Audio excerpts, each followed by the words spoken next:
Good evening. I'm Blanche Hoop, and welcome to Are You Interested? Today, I'm joined by two guests, Miss Rhonda Greenfinger from the Ministry of Education and the Teachers Union representative, Reggie Biglove. We're here to discuss the topic of proposed bulk funding in schools, which is a big part of the global budget scheme our government is proposing. We want to get into the real nitty-gritty, really pull back the layers to find out what it is and how it affects our schools. Miss Greenfinger, tell us, what is bulk funding? Well, Blanche, I want to start off by saying that bulk funding isn't a new concept. Hospitals, tertiary institutions, and even some government departments use the same system today. Schools will be given a bulk fund from the government that will go towards teacher salaries, operational activity, and property maintenance. Then the school decides where the money goes. It's not really that big of a deal. It doesn't change the pay scale of teachers, it just allows more flexibility in schools with the funding they receive. I'll tell you what this sounds like, Blanche. It sounds like just another way the government can spend less money on education. The effects bulk funding has had on the tertiary institutions is anything but good. So why in the hell would we want it for our schools? Universities have had to increase their fees due to underfunding. It's created salary gaps between staff and students are being taught in larger classes or online. That's just scratching the surface of the negative aspects of bulk funding. It allowed the government to decide on the budget, but as the school roll expands, they don't guarantee a financial increase. Well, what seems to be a present issue is the possibility of it increasing class sizes. That's right, love. This is the main worry when establishing bulk funding. And I tell you what, we're not happy about it. Is the global budget telling people to create bigger classes and have less teachers? Maybe not. But the bulk funding is going to give the choice to principals and boards on where their money goes. If they want to spend more money on the PE department and get rid of an English teacher, they can do it. Nothing is in place to stop schools from creating larger classes to cater for other needs within the school. And this is only going to cause stress for our teachers and hinder the learning for our students. Principals and the school board are not going to want to make big classes. They still want learning to be a success in their school. So yes, they do have the choice of where the funds go, but the Ministry of Education still want to see reports on where the money is being spent. And Mr. Biglove, you have to have some faith in the school's board and principal. It's not that I have little faith, Rhonda.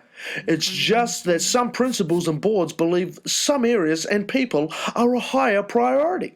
The system we have in place now works. Staffing is based on a formula which guarantees a minimum number of teachers for each school. The more students, the more teachers employed, and in turn the government raises the salary costs. With the bulk funding in place, this formula will be gone, and there will be no minimum guarantee level for staffing in schools. The system we have works, so why the bloody hell change it? But what is so bad about having large class sizes, Reggie? A teacher should be able to manage a classroom, either the number be 26 or 40 students, shouldn't they? So would it even make that much of a difference in the teaching and the learning? I'll tell you right now, Blanche, the NZ Post-Primary Teachers Association state that class size dramatically affects the quality of learning. Teachers need to know their students to individualise their learning and to spend one-on-one contact with them. Most parents want each subject teacher to spend at least 15 minutes one-on-one time with their child per week. And if you've got 5 hours in one subject in a week, that's only allowing 15 minutes for 20 students. There's no time for students to engage with their teacher and develop a learning relationship. And having that learning relationship contributes immensely to the student's learning.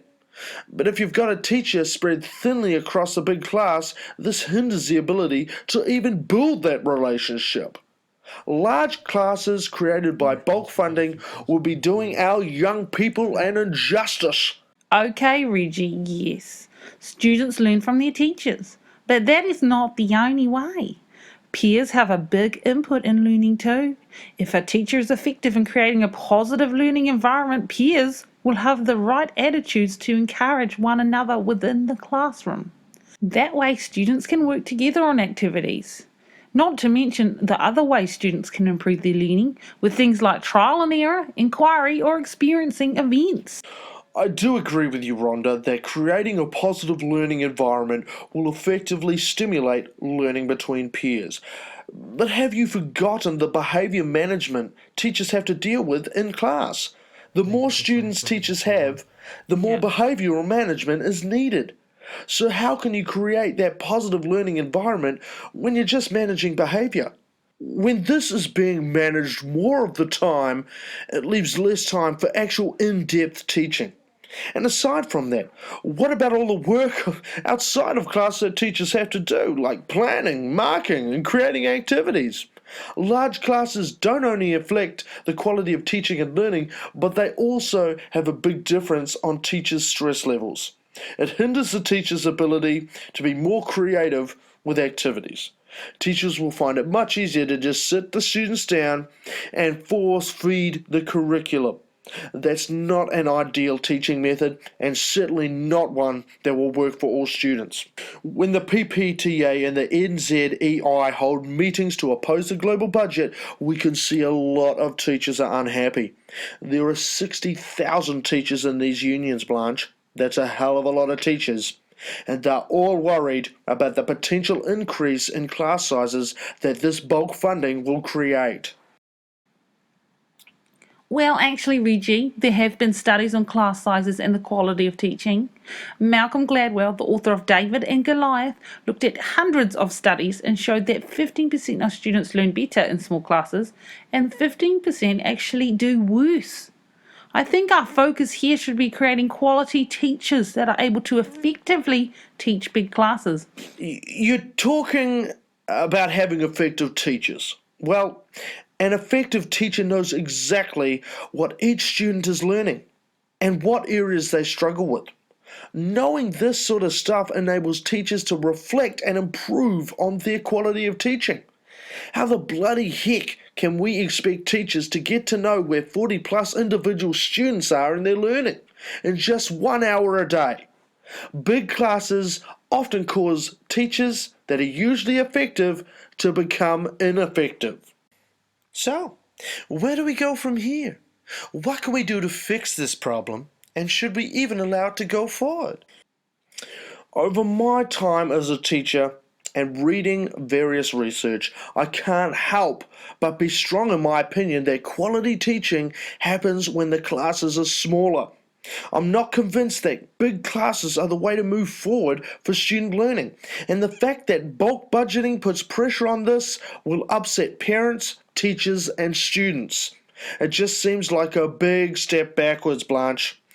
If more research is done to show that bigger classes can successfully learn well, if not better than small classes in New Zealand, I am sure majority of people will be more open to this change. Right now, though, the public are not in favour of implementing this new system within schools. There needs to be more accessible information for students, parents, and teachers so that we can simply understand it more. I'll end with this.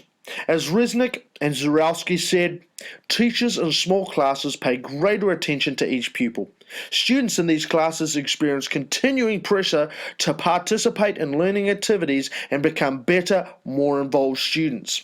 Attention to learning goes up and disruptive and off-task behaviour goes down.